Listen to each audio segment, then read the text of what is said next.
The Tim Heale Podcasts. Ordinary people's extraordinary stories. Welcome to the Tim Heale Podcasts. In this episode, I'm going to have a chat with Mrs V The Storyteller. So, Mrs V, if you can tell me tell me where you were born, and if you could describe what it was like where you grew up, the schools you went to, and the education that you received. So, Mrs V, you're in the classroom. All right. Hi, guys. I am Ms V, and I am from Virginia Beach, Virginia. I'm over here in the United States, and I love where I was raised. I was raised by the water. We have the ocean, and I absolutely love it. That is my saving grace when I'm stressed out. Anything goes on, I can go to the beach and just relax. The beach is the best place in the world to be. You I you have a great tan. Looks like Yes. you Isn't it spend all your natural? time down there Yes. sunbathing. Yes. And see, God gave it to me naturally. See, some people have to pay for this. So I I'm know. lucky. um, I was there, I was raised in Virginia Beach. And the ironic thing about where I was raised, almost every person who lived in my neighborhood owned their own land. My great grandfather him and his three brothers, no, it was four brothers. They all had land of their own. And so the house that I lived on belonged to my great grandfather. And I loved it because all around, all around us, everybody had their own business. They didn't work for anyone. My great grandfather was a business owner. He had several businesses, a hair salon, he had a barber shop, he had a busing company, he did all kinds of stuff. So that's what we were raised in, seeing someone working for themselves. We love the fact that it was, ours. The house we lived in was ours. Even my grandmother, his daughter, she had her own house. Everyone owned. No one rented, and I loved it. My grandfather he grew crops. So he would tell us stories. He would take us outside and teach us about the land. He taught us how to grow all different kinds of vegetables, and I mean how to use the earth and pay back into the earth. And we loved it. Um, I was a little girl. I was shy. I didn't talk. That was a decision I made. So school was very difficult for me. I'm fluffy. I use the word fluffy. I don't use the word fat because it's offensive. So school was hell for me. It was a very difficult time in my life, but God put people in my life to help me make it through those difficult times. Mm, And I didn't start talking again until I was 23. But I got my voice back, and God is just using me. For anybody who's lost their voice, let me tell y'all something. It is hard. yeah. Anyway, let's take it back a little bit. Describe the house that you grew up in then. It was four of us. Well, actually, my mom and my dad, it was six of us, and we had three bedrooms. Me and my sister shared a room. The boys shared a room. My mom had theirs. We had a kitchen. We had a living room. My dad had a den. We had a huge backyard. I mean, well, I was a little girl, so it seems like it was a huge backyard. We had a big backyard. Our neighbors were relatives. My great auntie, she lived on one side, and one of the things I remember the most is there were peach trees and apple trees that separated the property. So, and then she had grapes that she grew in her yard, and we would cut through the bushes and go and spend time with her, and my cousins would cut through the bushes and come and spend time in our yard. So it was family. It was primarily family. Like I said, my great auntie that lived beside me, that was my grandmother's sister. She owned her property, and it was, everybody knew everybody. You couldn't do much anything wrong because they would tell on you. You had relatives that tell on you all the time. So if you misbehaved, they had the right and the authority to discipline you. Yeah. So my mom would discipline them, and my auntie would discipline me, and nobody had a problem with it. And it was like a family. We grew all up together. Mm.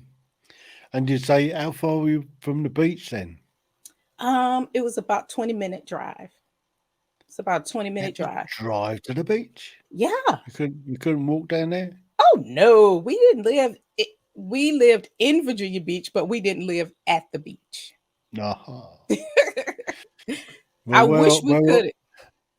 where I live at the moment, I'm about 10 minutes from the beach. Oh, I would love it. I would be there every single day. That is the most peaceful place to me. You just listen to the water, feel the sand underneath your feet. It is beautiful.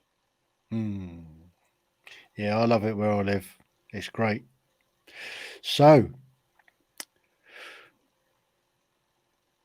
the street you lived on, was it one of these big wide streets and all the houses were sort of detached houses, or were they sort of semi-detached? It was all the houses were detached. Like I said, everyone pretty much owned their own homes. Like I said, in our neighborhood, everybody was related.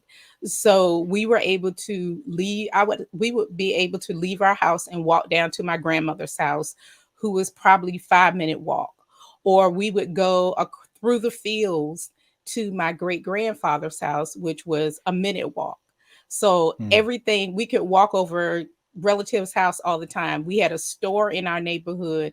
It wasn't a legal store. He just decided that he was going to sell stuff in his.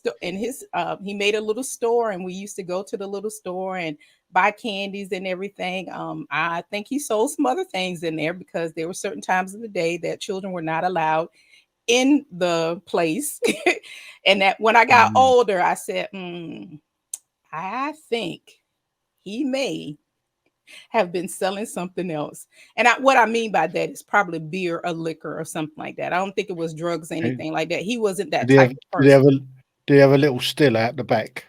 He had something because people gravitated. My dad would go there, my uncles would go there, and they would go certain times of the day. So he might have sold beer, and you may could Hmm. go and get a drink or something in the evening after work. But we were not allowed over there during those times.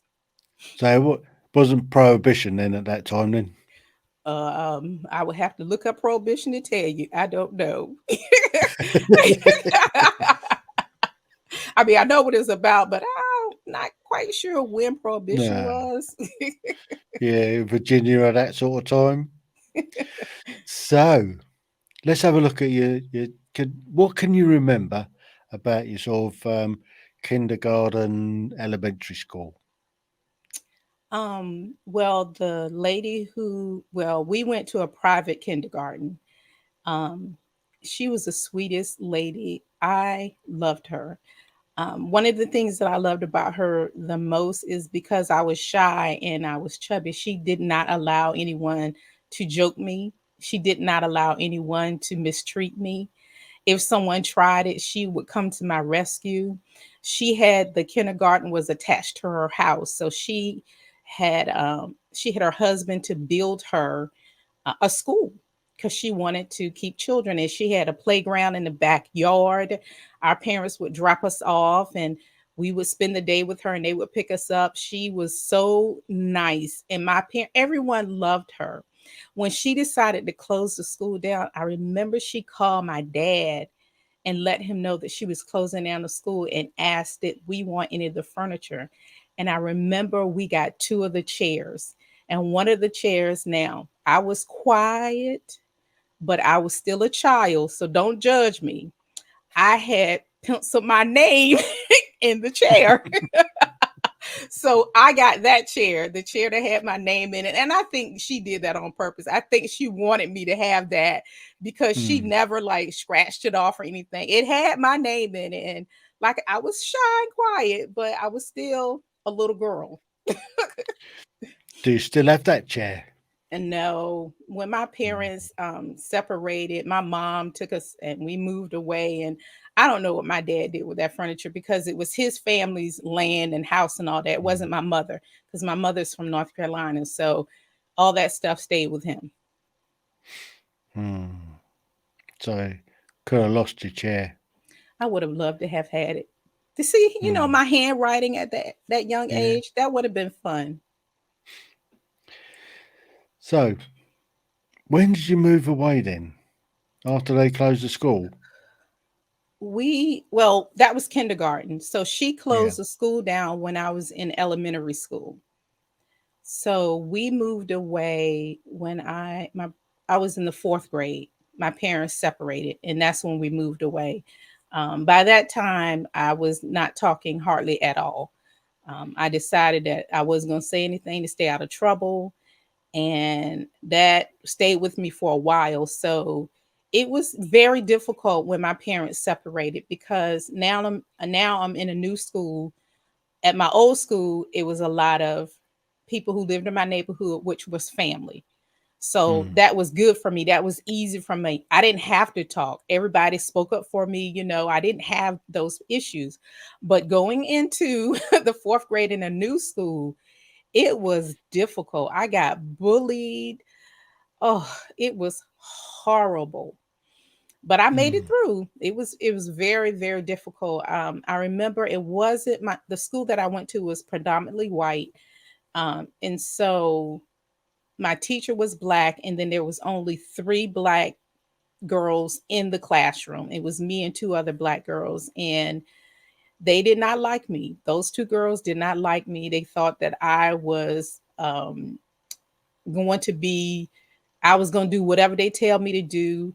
They didn't like me. We dressed nicely. My parents always made sure we dressed nicely. We had nice clothes and everything, and they did not like me, and they tortured me.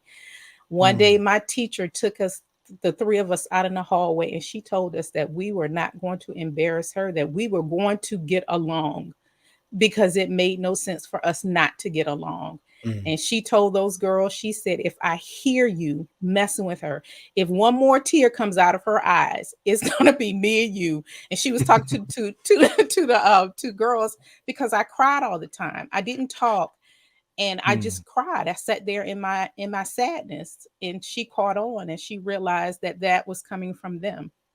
Mm. So whereabouts was that then? I was in Virginia Beach. I was Oh, still in still Virginia. in. I was still Yeah. in Virginia Beach. So, how far away did you move if you weren't with your cousins and all the rest of it? We were probably about, I guess, about 20 miles away. Virginia Beach is a very large city. It's a very large Mm. city. So we were on the edge of going into another city, which was Norfolk, which is the Mm. more of the city of Virginia, not Richmond, which is our capital, but Yeah. it was, yeah. So it So was so about, Norfolk was there's a big naval base there, is there? yes. Norfolk. And Yeah. Norfolk is more city.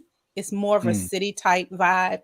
Where I was where I grew up, it was more similar to country slash, I guess you would say, suburban type Mm. area. But it wasn't the city. We didn't like the city. So you moved quite a way. So you didn't have any choice but to go to a different school. You couldn't go travel back to your old school then, No, where all your no, cousins and everything were. no. And my mother couldn't even like drive us because we were in different schools. My sister she's the oldest, and then I have an older brother, me, and then I have a younger brother. So we were all we weren't Mm. all together. So that would have been very difficult for her. Yeah. So a bit of a miserable time going through elementary then. It was. I cried a lot. I'm Mm. surprised that an adult that I had tears left. My body must have replenished because I did a lot of crying. I did a lot of crying because I didn't talk. If I if something was going on with me, with the girls bullying me, instead of me raising my hand and telling my teacher, I just sat there and cried. And she would come over and she would ask me what's wrong. And I didn't want to be a snitch and tell on anyone because then I was afraid I was going to get beat up. So Mm. I would tell her nothing, but I couldn't stop the tears from flowing. I was a little girl. Mm.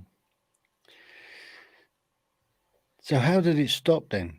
What I mean, you what happened when you moved on through the next sort of couple of grades? So for us here, that would be middle school, and that was pure hell. Oh, it was hell again. Um, and we moved into Norfolk, that city, because my mom, she was looking for a place where she can afford, and the city was much cheaper than where we were in Virginia Beach. It was Mm. much higher. So we moved out there, and that was a whole different experience for me. I mean, I, I had never experienced anything like that. We did not like it. We complained all the time. We wanted to go back to Virginia Beach. We just wanted to go back home. We wanted to go back home. We didn't like the city. We didn't like, I mean, it was rough. It was very rough. Fighting, people would fight, and it was just a whole different experience. And my mom, I think she did the best that she could, and she lasted as long as she could. We were there 3 years, and then she said, Mm. "That's it. We got to go." We were miserable. And I was more so, again, because I wasn't talking. I had a few teachers. Mr. Coleman was one of my favorite teachers. He came to my rescue, and he wouldn't let anybody joke me. He wouldn't let anybody talk about me being fluffy because he was a big guy. I had an art teacher who looked out for me. So, like I said, God put people in my Mm. path to help me to make it through those difficult times. I met my best friend at the time. Her name was Gina. Her and I became really good friends. And so that was my saving grace. She went to St. We were in the same school, the same age, the same grade level. And she was there for me. She helped me. She was very bold. She was very verbal. Mm. She spoke up for herself, and she protected me. So I had her until we moved away. Mm. So you said that you stopped talking. Was that just in the class, or you just stopped talking? What about talking when you're at home or anything like that? You No, just did. I You stopped didn't. talking because of family dynamics. There was a lot of things going on in my world, in my house, and um, I felt that if I didn't talk, I wouldn't get into trouble.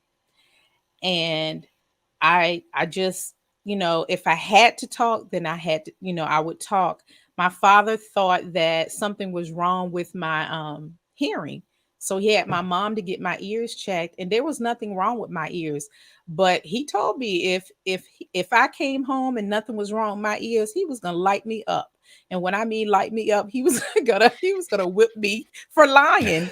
And I went to the doctor, and I didn't hear anything. I wasn't dumb. I was quiet, but I wasn't dumb. So I Mm. failed the hearing test just to keep from getting in trouble. I failed that test.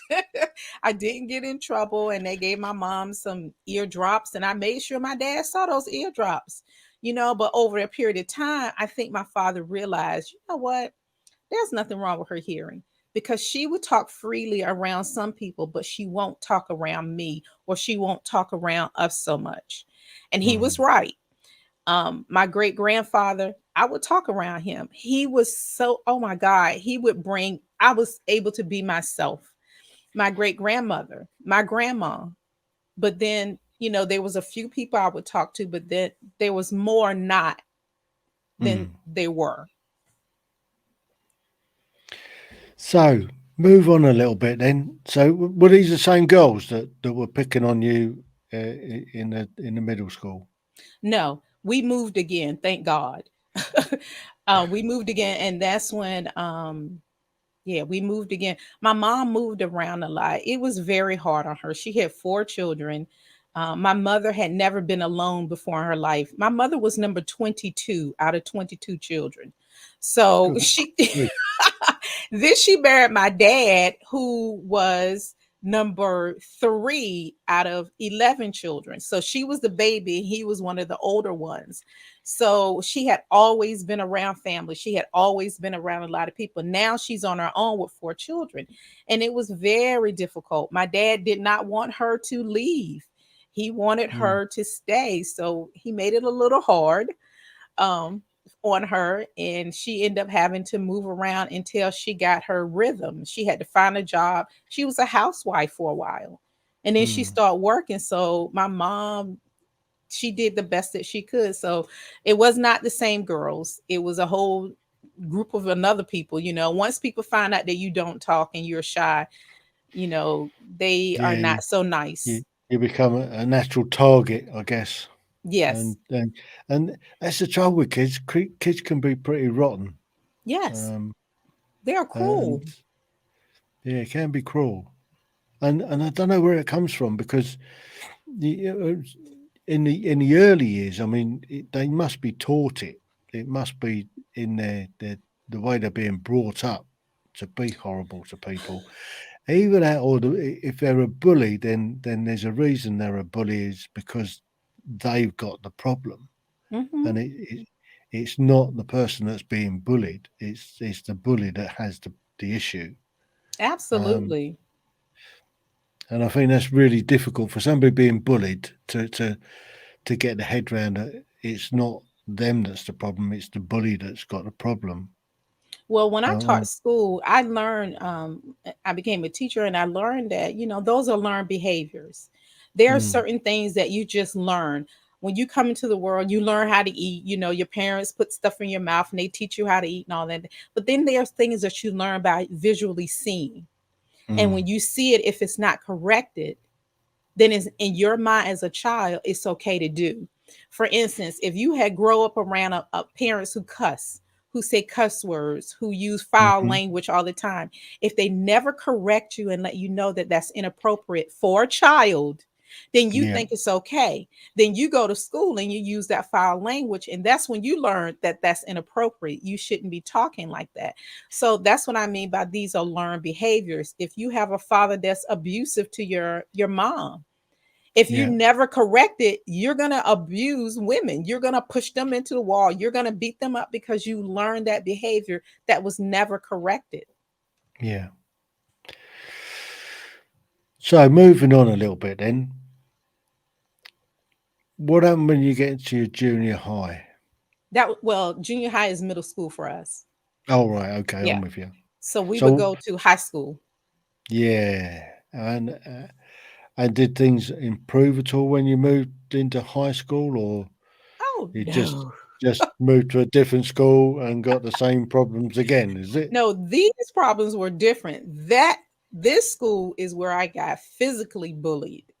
I got pushed into lockers. My life was threatened. That was terrible. But I enrolled in like I told you, my great grandfather was a business owner. So even though I wasn't a talker, I always wanted to be a hairdresser. I always wanted to have my own business. I knew that I was going to be something. I didn't talk to anyone and tell anyone, sharing my dreams and everything, but I had my own personal dreams. I would watch people and I'm like, I'm going to be like that. I'm going to be on stage one day. I'm going to do that. And I decided that I was going to go to school to be a cosmetologist. And that's what I did. And luckily, we had a program where you could go to school in the morning and then you would go to the other school in the afternoon. So I only had 4 hours of hell. And then I went to the other school where I learned how to do hair and I became a cosmetologist. And it made it tolerable. I was able to make it through those Mm, 4 hours. I was able to make it through. I was like, I'm gonna be leaving. After this bell, I'm gonna be leaving. I can make it. I can make it. And every day, that's what I did. I can make it. And then there was a time where I had to go to school for cosmetology in the morning, and I had to go back to school in the afternoon. And that was hard because that's where I got bullied. That boy, he did mm. not like me. He rammed me into the lock. He literally waited for me to get out of class and he would just push me into the wall. He would threaten to kill me if I told anyone. Oh, it was terrible. And I suppose all the other kids around wouldn't say anything. Well, he was smart. He was smart enough because we were in the same government class. And he didn't bother me in class. He would joke me in class and he would talk about me in class. But he was smart enough that he would leave the class first and then he would wait for me. And after, as I'm falling out, trying, it was the end of the day. So Mm, everybody was trying to get to their buses, to get home. So I would come out and he would just pop out from anywhere. And the routine for a while until my mom pulled it out of me because I kept coming home crying, and she was like, "What's going on? You need to tell me what's going on." It was going on for too long. And Mm. finally, I told her. She called the school and she kind of threatened the principal. She said, "If I have to come down there, you won't like it." And I'm like, "Okay, now my mom being a bully," but she was protecting her child. And she said whatever she said. And the next day, he didn't know it. And my teacher saved my life. He came out and he protected me. He saw the boy in the midst of ramming me into the locker, and he grabbed him and he saved my life. That was the last day that I saw of that guy. And I'm telling you, Mm. teacher, that Mr. Singleton, never forgotten him. He was like Superman. He just swooped in and saved the damsel in distress, and that was me. So did things improve slightly after that then? You know, they did. They did a little bit. I was no longer in school. I didn't go to college right away because I had my license to do hair. So I start working into some salons. But by this time, I was tired of not talking, and I got saved. I became a Christian, and I was just looking around, and I'm like, this can't be the life that I'm supposed to be. This just can't be the life that I'm supposed to have. People would talk across me. By this time, I'm out of school. I'm starting to working into salons, and again, not being a real talker. Of course, I would talk to my clients, in the chair. We would have conversations, but outside of that, the people that I work with, I really didn't do a lot of talking, and that started to become a problem because I was really good at my craft, but because I was not a person that did clicks. I don't like drama. I don't like a whole bunch of Mm. extra. I'm an introvert. I keep to myself. I don't like it. Then they thought that I thought I was better than them. I was a snob. I was this Mm. because my clientele was growing, and I was getting really busy, and I was getting very popular every place that I worked. And they started with the, talking about me behind my back, wouldn't help me. If I had, let's say, 5 customers sitting waiting for me, they would sit and watch and talk me. They wouldn't even offer to help me. So once I became a Christian, I asked the Lord, I got on my knees and I said, "Listen, Lord, I need to start talking again.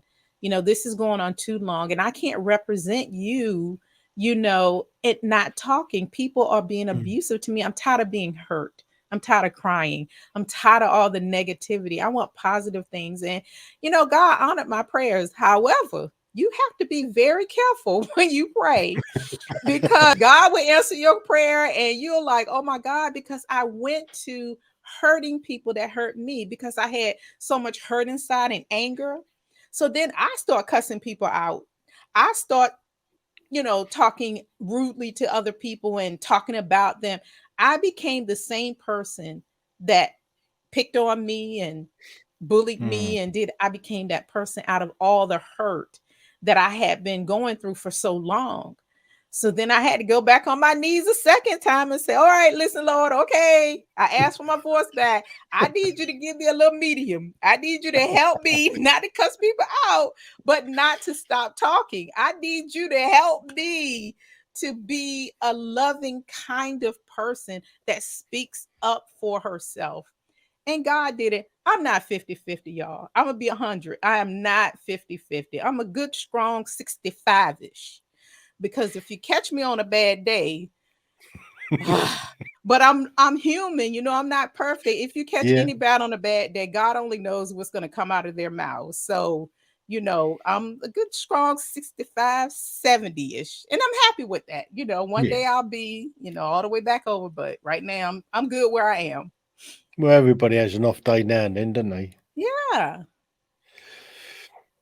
So you mentioned something about that you had a break. You started work before you went to college. So Hmm. when did you go to college and what did you do in college? Well, when what happened, there was a situation with my father. My dad will only pay for school if we went right out of high school. And I knew mentally I was not prepared for college. There was no way I would have wasted his money. So I asked him if I could have maybe a year off or 2 years before I would go to school. I had my license to do hair, so I could get a job, and I was good at it. I start working in salons and I start getting clientels, and I was doing very well, but his answer was no. If you don't go right out of high school, I'm not paying for it. I said, fine.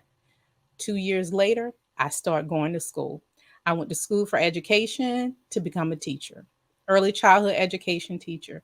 And that's what I did. Well, we got a little bit of feedback on the internet there. Oh, I'm good over here. Yeah, you just froze for a moment. So you go Oh, over that bit again. I said basically what happened, my dad wouldn't pay for school. So 2 years later, I went ahead and I went to school. They had programs that if you worked or volunteered at a school, they would pay for you to have classes for free. So I start volunteering. I would go on once or twice a week and volunteer at a school just so that I can get those classes for free. And once I took all the free classes that I could, then I started getting my student loans and I went and I finished. And I paid the student loans off. I worked in a salon and I paid for the student loans and I got my degree in early childhood education. And I'm a person that loves to learn. I love to learn. And so a few years after that, I went back to school to get my degree in business. I wanted to be a an owner of my own business. I wanted to have my own business like my great grandfather. He is my role model. And Hmm. he had several business. And back in during those days, it was very difficult being an African American man. It was very difficult for him, but he did it. And I have more advantages than he did. So I'm like, I'm going to do this. I went back to school for business and I got my degree to be it was management, and that's what I wanted, and I did that. So you said that the first degree you Early did was childhood education with the little ones. so Yeah. that's sort of kindergarten, sort of grade ones Kindergarten through, too. yeah. Hmm. I loved it. And Those are my babies. so that's what you did. You became a teacher. I did. And I taught, How and long did how long did you do it for? a good strong 5 years. But to be perfectly honest with you, I love the kids, but the parents, woo, they are a different breed. Like we were talking about earlier, sometimes it's the parents, and some parents can be very protective of their children, but sometimes protective in a wrong way. Hmm. And my job as a teacher was to raise them up to fit into the real world, not the world that mom and dad has made up in their mind that, and I think that's such a big mistake that a lot of parents make. They get these ideas in their mind and they want to raise their children that way. That's fine if you're going to keep them in a bubble, but you Hmm. raise them a certain way and then you push them out into the world and you expect the world to accept it. And the world is slow sometimes in accepting different. It can, Hmm. and what happens is you get bullied or you become a bully because you're afraid, you're fearful. People are not accepting of you. So you start beating up on people and become a bully. Or you Hmm. become an introvert and you stop talking like me because people won't accept you the way you are. And then you get bullied. So it's like, it's my job, and I tried as hard as I could, but there was just, parents over a period of time, teachers get tired because our jobs were hard enough as it is, Yeah. going in every day. I have your child who has a different personality than the 20 other kids that I have. And then I have to try to educate everyone. And then he wants to fight. She don't want to talk. She keep talking across you. And you have all these different personalities. And then you have your administration. Hmm. And they have to follow the rules. And Yeah. then you have the parents. So it's a lot. And my heart goes out to every single teacher because you all are amazing. I know what you go through, what they put up with every day. And this generation that's coming up now, whew, It's a Yeah. whole different generation. So you'd had enough of that then, and you moved on. You went, you got your business studies. I went to, yes, but before I did that, while I was doing that, I start working in the hospital. I start working I start working in the emergency room in the hospital, and that was a learning experience to me. And I really believe that God orders my steps, because every place that I went, I learned so much, and it prepared me for my next step, and then my next Mm. step. And when you're in it, you don't understand. And I didn't understand while I was in it. But when I came out of it and I look back, I was like, oh, that's what I was learning. That's what you was doing to me. You were helping me to mature. You were helping me to grow. You were helping me to be able to handle these types of people. You were helping me to be able to be loving and kind to people that are me. Because if you work in the emergency room, imagine you being sick and you hurt and you come in the emergency room and you see 500 people waiting to be seen. You're not going to be as nice as you would normally be. And then No. you you run into, the nurses and the doctors and all that, and you've been waiting 4 hours to be seen and you're sick. So then you want to cuss everybody out. So it's like a whole lot. But I don't look back at it as being so negative. I look back on it as being learning. Mm. So what were you doing in the emergency room then? I mean, I So basically, I was registration, and I was what they call a team lead. When someone would come in, I would get them registered, I would get them in the system, and then the nurses would call them over and talk to them or whatever. And if there was a problem, I would get their insurance, and I would make sure that they had their armbands and things such as that. mm, And then I became the team lead, which made me head of a particular shift. So the second shift would be the shift from like 2 in the afternoon until 11:30, 12 o'clock at night. So I was their supervisor. So if anything went wrong, the mm, doctors would come to me, technicians would come to me, nurses would come to me to figure out why this patient, yeah. And that was growing my leadership skills, because you have to be a leader in order to own a mm. business. So yeah, So how long did you do that for? 7 years. And In during that time, I went to school. I was going to school for business. Not the whole 7 years. I finished before mm, then, but I went while I was working there. yeah. So you came out with a business degree then? I did. Yes. I'm so happy with myself. And one of the things that I can say about it, once I got my voice back, once the Lord, gave me my voice back, and I was talking and I was going to school and everything, every time I had to do a speech, it was easy. I would get up in front of the class and I would just use my voice and I would just talk. And every time I got A's, the professor was like, I like her. I'm like, you don't know the old me. This is God moving in me, because the old me, I would have been the very last student to have to present. I would have waited until the very end. And then I probably would have begged my professors, please don't make me do it in front of the class. Can I just come to your office and just tell it to you in your office? That was the old me. So you're quite happy to stand up in front of a crowd now then? It doesn't bother me. Well, one of the things is God told me, He said, I want you, now that you have your voice back, I want you to use it to help people. I want you to help people to get their voices back, because you are the perfect example of everything that you've gone through, that they can get their voice back and they can be used to serve and to help other people. And so that is like my push. That is my go. That is like, God gave you your voice back. Girl, you better use it. You help as many people as you can. Wicked. So did you start your own business? I started my own business. I'm a storyteller, and I have performed at several places. I've won contests. I also, God said, I want you to do a podcast. I want you to share some of your stories, because stories connect us. That is one of the things that connect us, like glue. If I tell your story, you most likely we have something similar.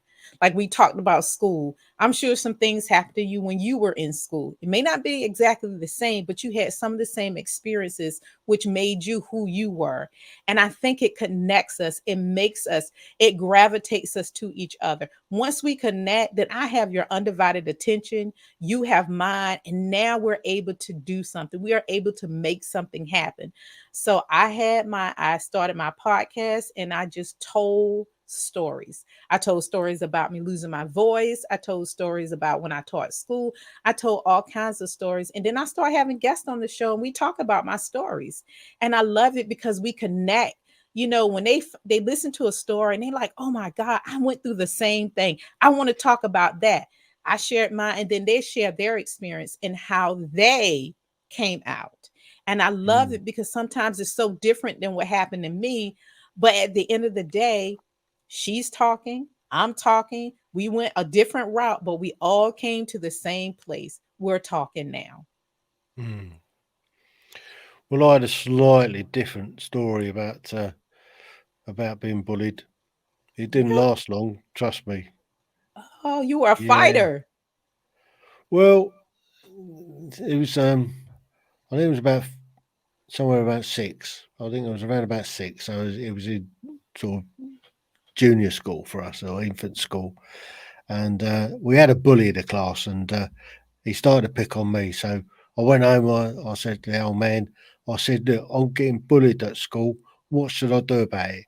Well, he said, "Son, best thing to do is give him a thump and make it a good one, because if you don't, you're going to get an hiding."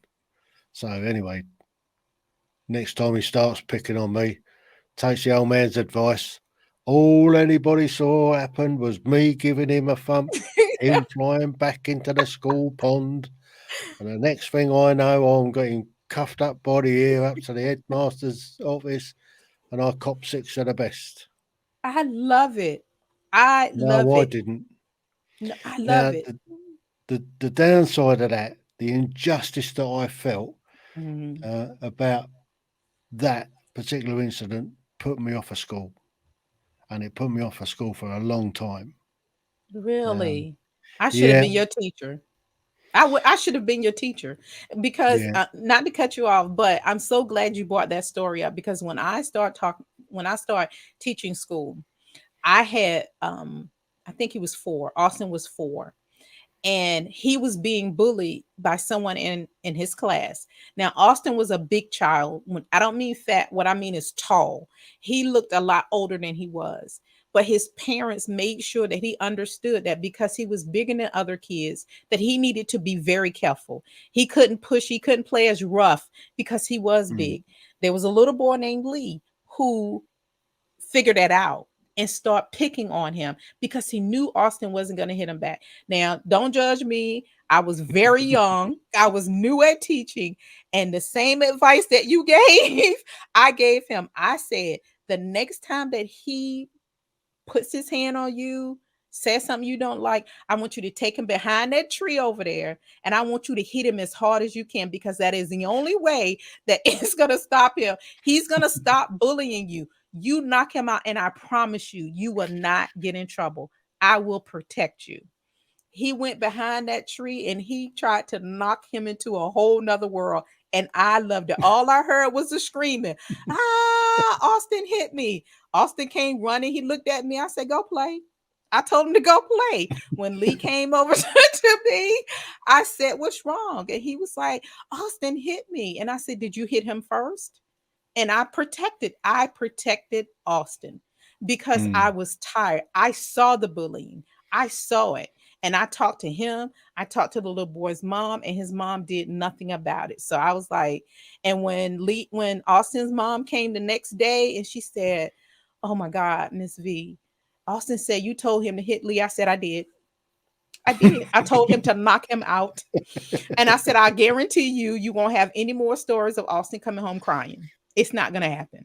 And I was right. Now, Lee's mom, she was not happy with me. She came to school. Now, she didn't know I told him to hit him. All she knew is that Austin hit Lee, and that was supposed to be his best friend. And I said, well, you know what? Austin is tired of your son picking on him. We've talked about this numerous times, and he was tired. And that was the end of that. So that's why I said that you needed to have me as your teacher, because I would have protected you. Yeah. Well, I protected myself, but Well, what I it was, mean is you wouldn't have gotten yeah, in trouble with the school like I did yeah, Austin. He didn't get in trouble. yeah. I mean, it was well known that he was a bully anyway, but yeah, he stopped bullying. Well, he certainly didn't bully me anymore, but yeah, it was a long time before he started picking on anybody else. Then they moved away, and I don't know what happened to him after that. But Well, you saved a lot of people from getting beat up. Yes, you yeah, was done. Yes, you were done wrong, but you saved a whole lot of people. but that's, I mean, that was back in the day. I mean, we had corporal punishment in the schools I went to, and Oh wow, really? yeah, yeah, it was You absolutely got they put their see hands on the you? best with the cane. Oh, it's, it's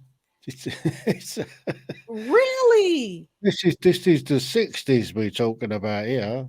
They put their hands on the school, and see, that's why you have bullies. Now, somebody bullied you, you knocked them out, you didn't beat him up, you just hit him one good time. And then Yep, they turn give him a around good and punch. whip you. No wonder you Yep. didn't like school. See, I wish I wasn't born yet, but I wish I would have protected you. But, but I mean, wasn't the last time I ever got a cane, mind. Oh Lord. I'd had it again. Wow. Probably deserved it a couple of times, but yeah, it teaches you not to get caught in the first place, Yeah. and that's Yeah. kind of not the right answer that people was looking for. But you know, when you're a child, and you were saying it was like during the 60s or whatever, you have to do whatever you can to protect yourself, Yeah. especially when you don't feel like somebody's there. It's like me not talking. That was my way of protecting myself. And Mm. people didn't understand it. They thought, oh, something wrong with you. No, it's nothing wrong with me. I'm choosing not to talk to protect myself. And I was 6. I was 6 when that decision was made. And I mean, a 6-year-old making a decision not to talk, not so Mm. smart. But it went on for so long. But I think we all do stuff to protect ourselves, even bullies. And it's hard to hear, but I think sometimes they do stuff to protect themselves, because in some cases, the father has told them, the bully, if you come home and somebody's whipped your tail, I'm going to beat your tail. And Mm. so that child is protecting himself from his father from getting beat up, Yeah. or mother. And that's why he's doing it to someone else, because he's protecting himself. Yeah. I mean, it does work out that the bully is the one that has the problem generally, Hmm. and it's not the person that he's picking on. Right. But I mean, that's life, I suppose. I mean, it's a tough old world out there, and in an ideal world, it wouldn't happen, but we're not in an ideal world. Yeah. And this is So what I love. I love this because we have a story. I got bullied, you got bullied. And you see how a story has yeah, pulled us together. And now we were able to give good advice to other people. That's why I love storytelling. I think it is such a great gift, a talent. It's underrated. I wish more people would tell stories, and even parents. You need to tell your children's parents, tell your children stories about when you grew up. Like I'm sure you may have, if you have kids, you probably told them about those things.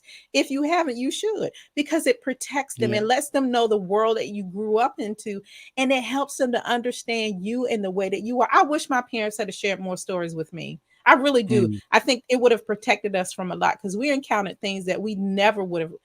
I mean, I encountered some things and I'm like, oh my God, is this what racism is? Or is this whatever? But my parents didn't talk about it. So I had to deal with it my own way. mm. So I mean, that's the whole point of how I got into this podcasting malarkey in the first place, is to leave a legacy Hmm. for generations to come. So Yes. although my daughters are grown up, they've listened to it, um, but my granddaughter isn't quite there yet. Yeah, she will eventually, I'm sure. And then the other grandkids, they'll come along and they'll listen to it. Probably when I'm gone, when it's too Hmm. late to come and ask questions. So But But that's that's the on. way. But I mean, it's that's on your children, yeah, because they should encourage them. You need to listen to granddad or whatever they call you. You should listen to his podcast and then ask him questions. Oh my God, it would help. I've always enjoyed being around older people because I've learned so much. I love sitting in front of my grandma. My grandma would tell me stories. She would tell my great grandfather, her father, he would tell me stories. And it's like, oh, I wish people would do more of that. As you can yeah. see, I'm very passionate about stories.